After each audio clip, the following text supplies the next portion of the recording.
السلام عليكم ورحمة الله وبركاته.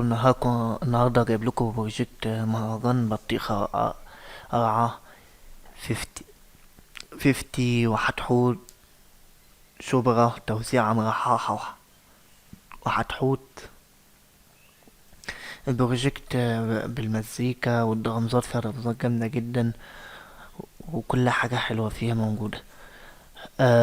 بعد اذنكم يا جماعة، اللي يشترك في القناة ما يفكش الاشتراكات بعد ما يشترك وياخد اللي هو عاوزه يفكها تاني، ماشي؟ او يعمل لايك ويشيله بعد كده، يعني ده بيخسرنا احنا بعد اذنكم. يعني في ناس ما بتقدرش تنزل البروجكتات اللي معاها بسبب الحركة دي.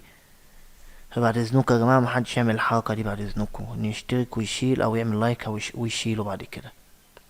يلا بينا نسمع.